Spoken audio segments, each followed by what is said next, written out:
কখনো বলিসনি যে ইচ্ছাধারী নাগিন তোর বন্ধু হয়, তাও এত ভালো। লুকোনোর জন্য তো মাস্টার মা। নিজের উদ্দেশ্য, নিজের প্ল্যান সবকিছু বেশ ভালোভাবেই লুকোয়ও। কিন্তু আজকে ওকে একটা কথা বলতেই হবে। তুমি আগে থেকে কিভাবে জানতে যে এরা সবাই গুন্ডা?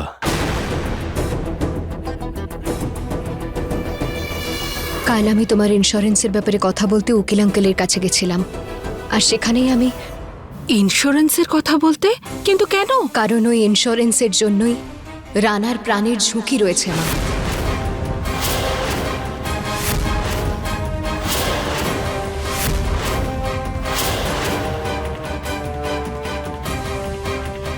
আমার আবার কার জন্য প্রাণ সংশয় হতে পারে?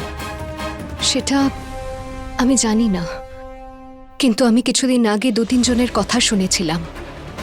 তারা বলছিল যে তোমার ইন্স্যুরেন্সের টাকা লুটে নিয়ে তোমার ক্ষতি করতে চাইছে, তারা সেটারই প্ল্যান করছিল।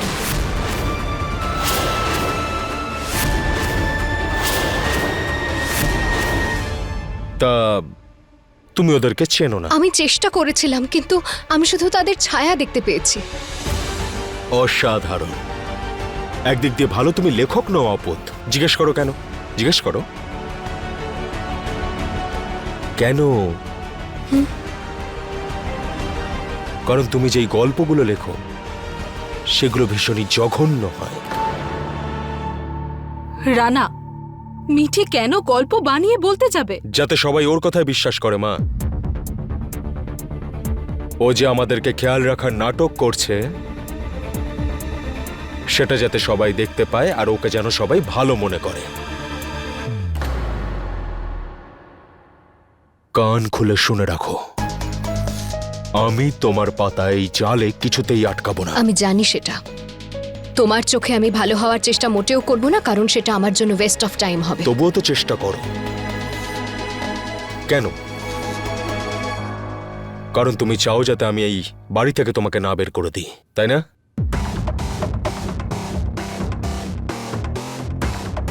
তোমার কি মনে হয় ওই 3 জন কে ছিল? মামা, মামি? এসব কি বলছিস রানা? আমি তো সারাদিন বলতে গেলে মায়ের সঙ্গে সঙ্গেই থাকি, তাই না বলুন মা? একটু বেশি। আর এমনিতেও মিঠি, ও আমাকে ভয় পায়, আমার চটটা ভুলে যায়নি। ও এরকম উল্টোপাল্টা কিছু করবে না।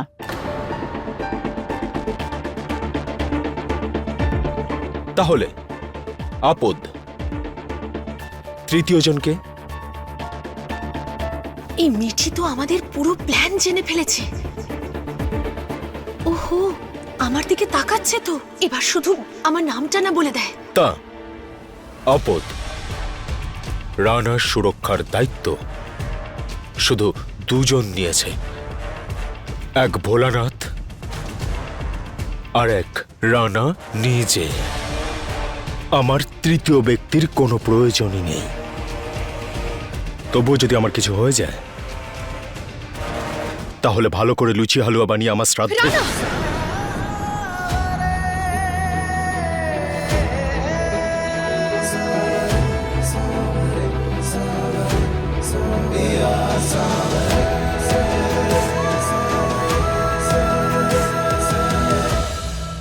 Yes sir. রানা নয়, আর আমি নিজের পরিবারের আর নিজের খেয়াল একাই রাখতে পারবো। তুমি কথা কম বলো আর নিজের কাজ করো। যাও গে কাজে মন দাও।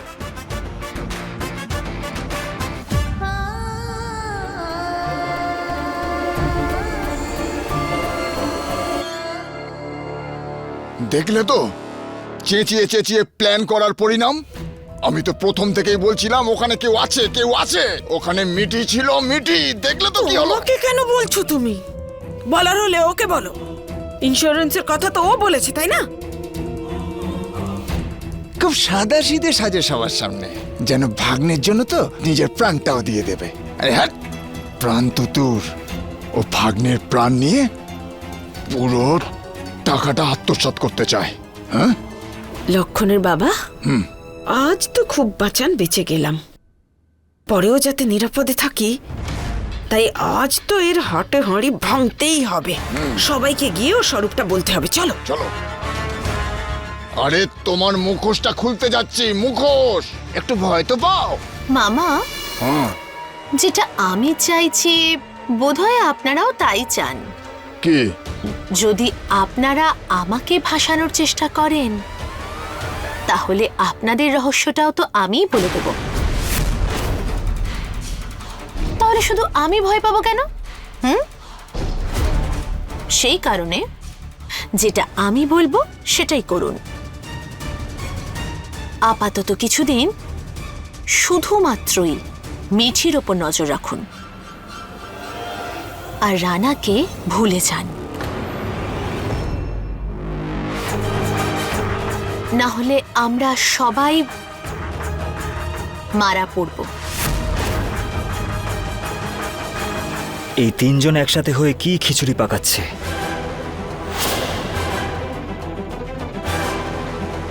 কিছু একটা করতে হবে।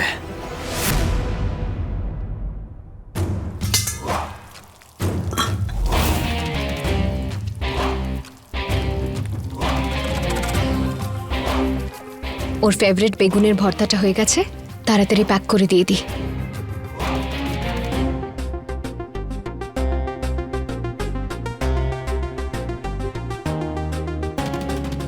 রানা, তুমি তোমার স্বাস্থ্যের এত খেয়াল রাখো, তাই আমি তোমার জন্য স্যালাড বানিয়েছি। আশা করি তোমার পছন্দ হবে। তাছাড়া আমাদের মধ্যে খারাপ অনেক কিছু হলো, সেসব আমি বদলাতে তো পারবো না, কিন্তু শোধরানোর জন্য কিছু চেষ্টা তো করতে পারি, তাই না? তোমার চেষ্টা বিফল হবে না মেনকা।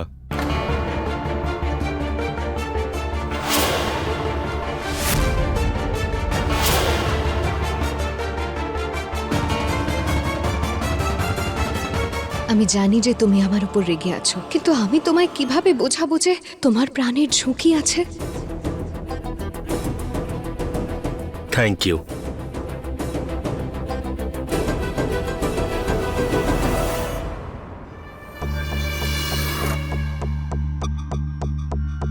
জানি আমি যে তুমি আমার উপরে নজর রাখছো। আরে মিঠি, এই টিফিনটা কার জন্য? এটা তো আমি রানার জন্য প্যাক করেছিলাম। ও সরি, আমি জানতাম না। আগে বলতে পারতে তো, বেকার আমি তোমাদের মাঝে চলে এলাম। কোনো ব্যাপার না। তবে ভালোই হলো বলো, যদি তুমি রানাকে টিফিনটা দিতে ও হয়তো রেগে যেত, আর তখন হয়তো ওর শরীরটাও খারাপ হতো। মিঠি, আমি জানি যে তুমি আমাকে খুব সন্দেহ করো, কিন্তু তুমি ভুলে যাচ্ছ যে আমার বাবার কাছে তো অনেক টাকা আছে। আমি কিন্তু রানার টাকা চাই না, আমি শুধুই ওর বন্ধুত্ব চাই।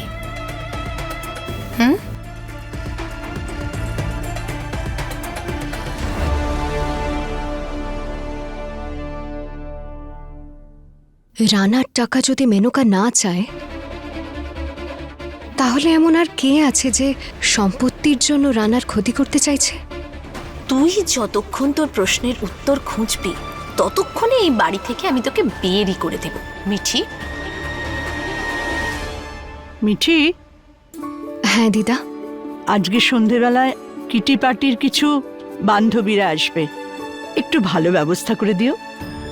আপনাকে কিচ্ছু ভাবতে হবে না, আমি সব সামলে নেব।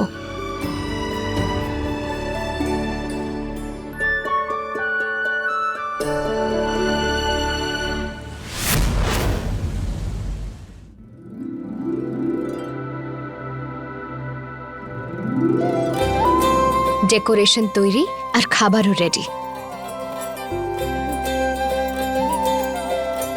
আরে বাহ, মাসি আজ তো মায়ের বন্ধুরা তোমার উপরে ইমপ্রেস হয়ে যাবে। খুব ভালো ব্যবস্থা করেছো তুমি।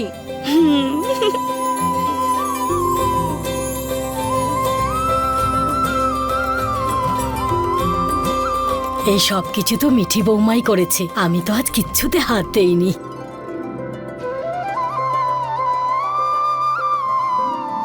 মিঠি, খুব সুন্দর সাজিয়েছিস তুই। থ্যাংক ইউ মা। আর এমনিতেও আমি থাকা সত্ত্বেও কাকি কাজ করবে, তাহলে মা গঙ্গা আমাকে বকুনি দেবে না? ভালো থাক সব সময়ের জন্য। বাহ, ব্যবস্থা তো দারুণ হয়েছে। মিঠি, তুমি সব সময় আমি যা আশা করি তার চেয়ে বেশি করো। আমার সোনাটা।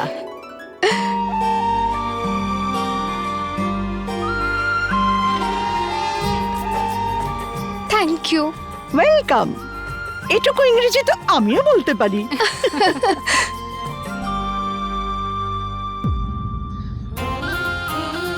এই দেখো, আমার বান্ধবীরাও সব এসে গেছে।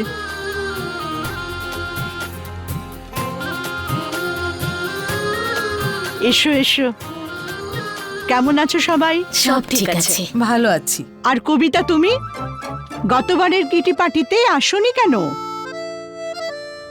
এই মেয়ে, সবাইকে জল দাও, দাঁড়িয়ে আছো কেন? যাও। হ্যাঁ,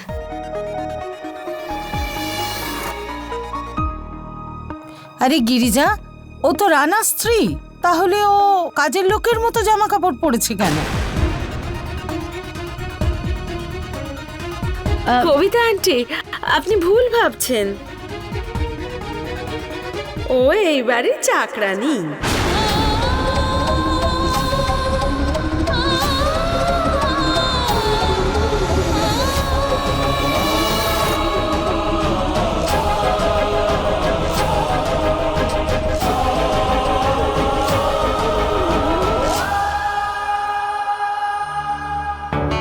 বৌদি, মিঠির কতটা খারাপ লাগবে, ও তো এই বাড়ির বৌমা। ভগবান সবাইকে দিন আর ভরে ভরে দিন। দিদি, এই কথাটা তুমি আমায় চুপি চুপিই বলতে পারো, তাই না? এই মহিলারা তো বাড়িতে মাসে 2-1বারই আসেন। আমাদের বাড়ির ছেঁড়া কথার গল্পগুলো জেনে গেলে সেটা কি খুব ভালো হবে?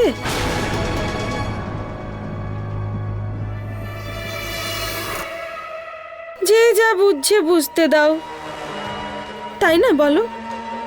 না হলে আমার আর কি।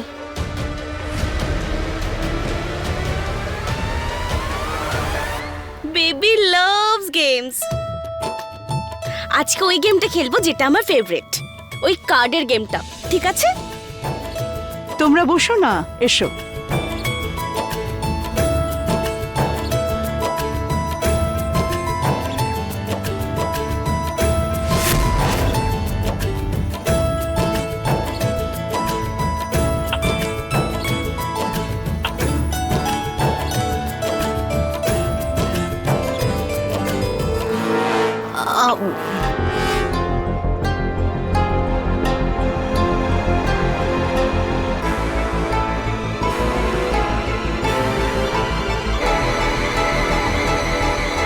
আমাকে দাও মা, আমি দিয়ে দিচ্ছি।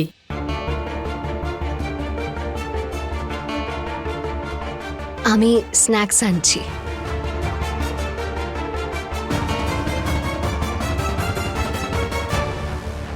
কি হয়েছে? আমার কার্ড দেখছো কেন তুমি? সব সময় তুমি এরকম দুষ্টুমি করো।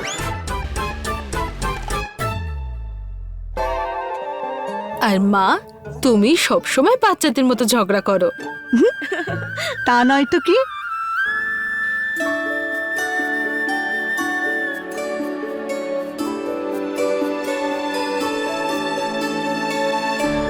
এদের খুশির ওপর যেন কারোর কুনজর না পড়ে মা গঙ্গা।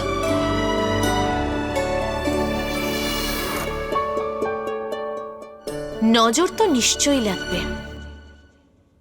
চলো খেলো।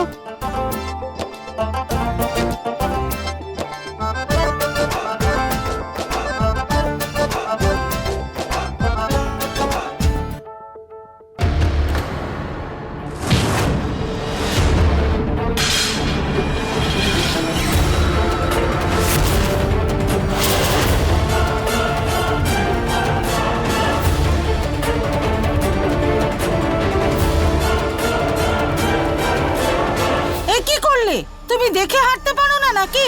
আমার স্যান্ডেল নষ্ট করে দিলে। শোনো, সরি ওর এ মাসের মাইনে কেটে নিও। Sorry aunty, I am really very sorry. Aunty আমি পরিষ্কার করিয়ে দিচ্ছি। সুমনা, তুমি বসো। এই কাজের লোকটা কি করতে আছে?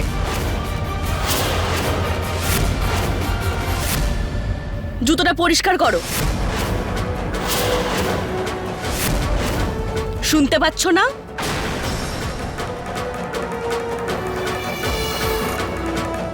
যাও, টিস্যুটা নিয়ে পরিষ্কার করো। আমি এক্ষুনি পরিষ্কার করছি।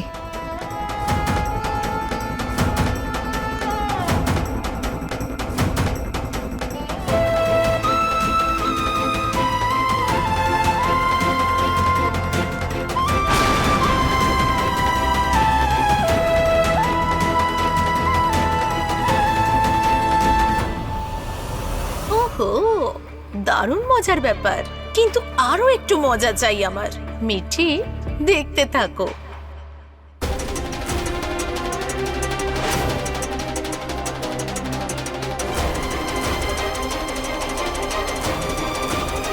ছাড়ো ছাড়ো, স্যান্ডেলটা তো পরার অবস্থাতেই রাখোনি। আমার গাড়িতে আরেকটা স্যান্ডেল রাখা আছে, যাও নিয়ে এসো।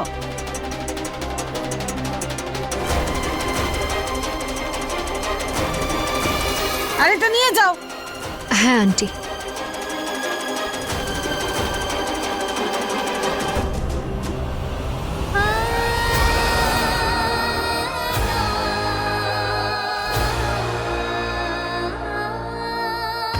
মিঠি, কাকি, আপনি এখানে সবটা একটু দেখে নিন, আমি এক্ষুনি আসছি। কিন্তু মা, আমিও তো করতে পারি, আমাকে দাও।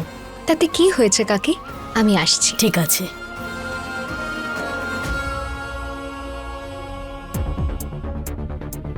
আপনারা হ্যাঁ, আমি এই বাড়িতে পার্টিতে এসেছি। ভিতরে যান।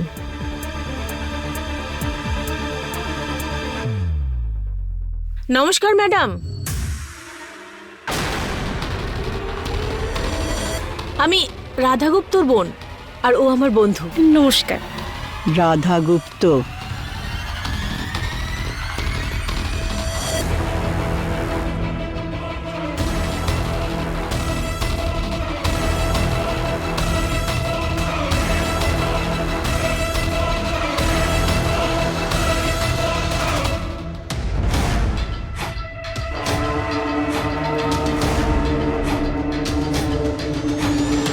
রাধা গুপ্ত তো আমার প্রিয় বান্ধবী।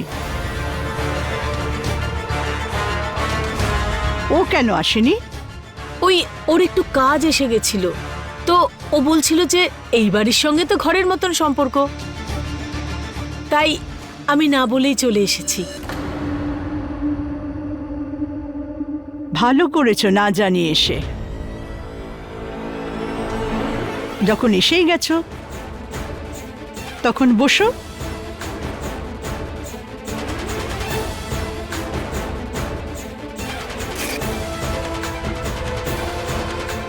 কাজটা কিন্তু হওয়া চাই। হ্যাঁ, চিন্তা করবেন না, কাজ হয়ে যাবে।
তুমি কি প্রথম থেকে ডিসাইড করে রেখেছিলে যে দৌড়াবে, আমার সঙ্গে ধাক্কা খাবে, তাই নতুন চটি নিয়ে ঘুরছো?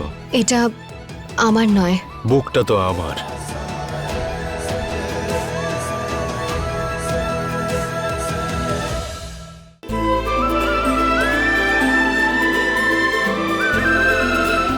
কি আপদ, তুমি আগে থেকেই ডিসাইড করে রেখেছিলে না যে দৌড়াবে, আমার সঙ্গে ধাক্কা খাবে, তাই নতুন চটি নিয়ে ঘুরছো? এটা আমার নয়। বুকটা তো আমার। ওঠো। তোমার বুকের উপর কি দানছত্র খুলেছ যে আমি এখানে? তাও সেখানে যাও না যেখানে প্রসাদ বিতরণ হচ্ছে। আমার পিছু ছাড়ো। আমি তোমার পিছনে আসিনি, বরং জোর করে তুমি আমায় বিয়ে করেছো।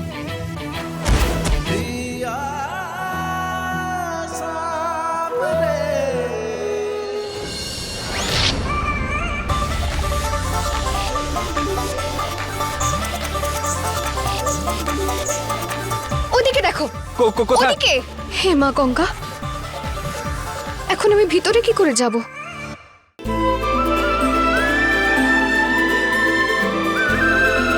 এবার আমি বলছি, এই জোর জবরদস্তি সম্পর্ক ভেঙে দাও। কতক্ষণ আমার বুকের উপরে ভাবে বসে থাকবে? কবে পাবো তোমার হাত থেকে মুক্তি?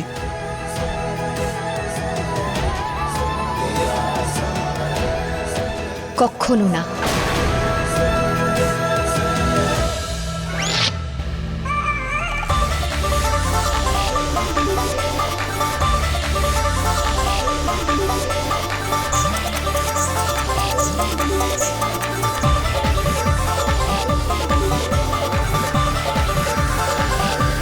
ওদিকে দেখো। ওদিকে। হে মা গঙ্গা, এখন আমি ভিতরে কি করে যাব?